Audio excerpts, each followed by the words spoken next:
Hi friends, बहुत बहुत स्वागत है आपका अपने चैनल सावित्री साहित्य अकेडमी में। तो बहुत सारे प्रश्न आए हैं कमेंट के माध्यम से।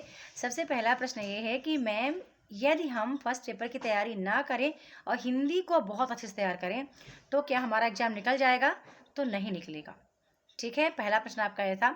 दूसरा प्रश्न आया था मेरे पास कि मैम ये बताएं कि हम दोनों पेपर में कितना स्कोर करें, मतलब कितने अंक प्राप्त करें कि हमारा नेट निकल जाए और हमारा जेआरएफ भी निकल जाए। तो मैं आपको बता दूं कि आप मैक्सिमम ही लेकर चलें, मिनिमम ना लेकर चलें।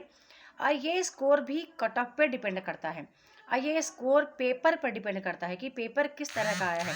यदि पेपर आपका हार्ड है तो कट ऑफ आपका ज़्यादा हाई नहीं जाएगा। पेपर यदि इजी है तो कट ऑफ ज़्यादा जाने का चांस रहता है, क्योंकि इजी पेपर होता है तो सभी से बन जाता है।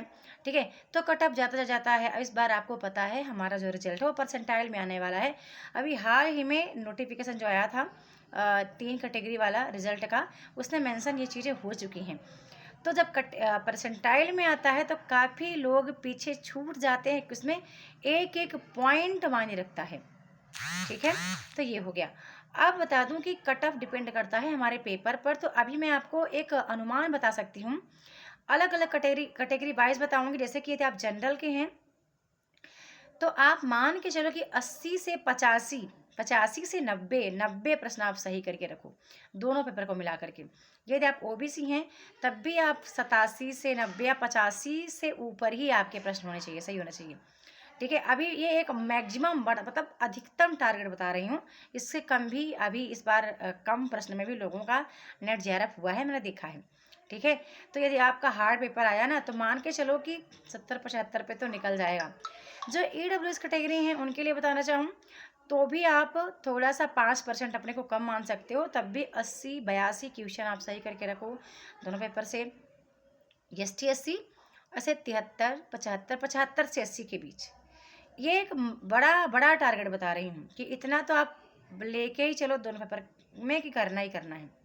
और इतना बताऊँ तो कम से कम 60 से 65 क्वेश्चन हिंदी के सही करो आप। 65 से 70 का टारगेट रखो हिंदी का।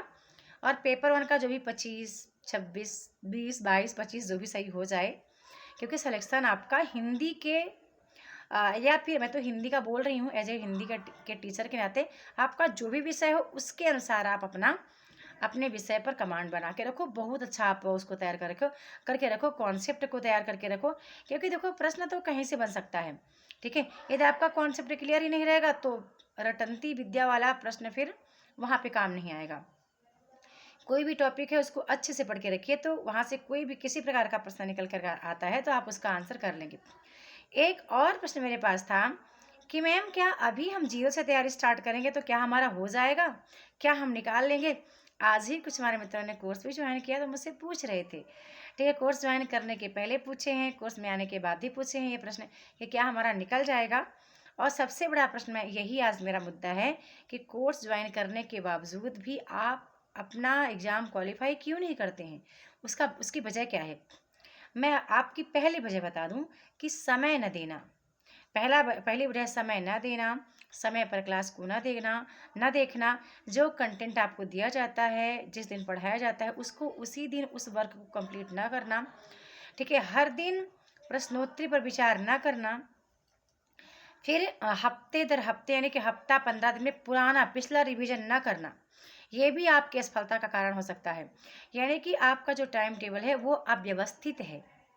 ठीक है, वो व्यवस्थित नहीं है कि आपको रेगुलर बने रहना है अपने सिलेबस को लेकर के। यही एक वजह आपकी असफलता की वजह है। ठीक है, जो व्यक्ति रेगुलर उस काम को कर रहा है, कंटिन्यू कर रहा है, तो वो सफल हो ही जाता है। अब आप सोचें कि 15 दिन बचे हैं, अब हम 15 दिन बचे हैं तो हम 12-12 घंटे पढ़ाई करेंगे तो कितना भी आप करें लेकिन उतना चीज़ें एकाग्रता से आप नहीं रख सकते जो व्यक्ति पिछले 6 महीने से चीज़ों को पढ़ रहा है। क्योंकि यदि मान लो मैं एग्जाम्पल देती हूँ, यदि मैं ये सोचूं कि मैं म्यूजिक सीख रही हूँ तो मैं सरगम को एकदम लगातार एक ही दिन में धड़ाधड़ गाऊं। ठीक है, जब तक मैं इस तरह नहीं सीखूंगी, प्रैक्टिस नहीं करूंगी कि सारे गामा ऐसा मतलब पूरा क्रम से, अब मैं सोचूं कि मैं तुरंत आई हूँ सीखने के लिए और मैं मास्टर जी से बोलूँ कि मास्टर जी मुझे धड़ाधड़ सरगम गाना है, जैसे सब गाते हैं सारे ग रे ग म प म प ध नि ध नि सा, मतलब इस तरह से मुझे भी गाना है। तो ये चीज़ नहीं होगा। ठीक है, वो अभ्यास से होता है। तो वैसे आपको नेट की तैयारी में भी करना पड़ेगा। आप कोई चीज़ को सोचे कि एक ही दिन में हम कर लेंगे ना, तो कर तो आप लेंगे, उसको पढ़ तो लेंगे, लेकिन कितना प्रतिशत वो चीज़ आपके दिमाग पे रहता है ये मायने रखता है। ठीक है। अब एक और बताऊं कि आपकी असफलता की वजह क्या है। आपका जो आत्मविश्वास है वो खुद पर ही नहीं है कि आप कर पाओगे। पहले अपने ऊपर आप विश्वास रखो कि नहीं, मैं इसको कर सकती हूँ।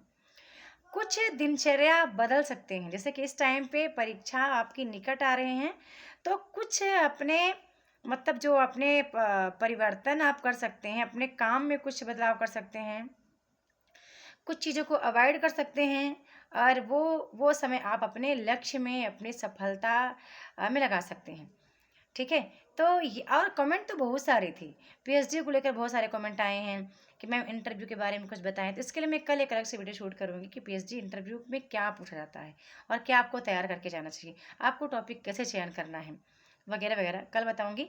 बस इतना ही कहना है बंधु कि देखो, कोई परीक्षा बहुत कठिन नहीं है।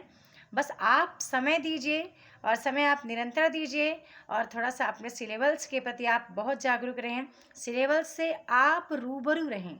सिलेबस आपको पता होना चाहिए कि हमारे सिलेबस में टॉपिक क्या लगा है, क्या है टॉपिक का टाइटल क्या है। पता चले कि आपको टॉपिक ही नहीं पता है, फिर जब ओल्ड पेपर देखें, ओल्ड पेपर देखने के बाद आपको पता चल जाए कि ये क्वेश्चन इस यूनिट से बना हुआ है और यहाँ से निकल के आ रहा है।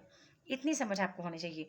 इतना भी आप कर लेते हैं, बहुत ज़्यादा आपको मॉडल पेपर लगाने की आवश्यकता नहीं है, बहुत ज़्यादा ओल्ड पेपर लगाने की आवश्यकता नहीं है।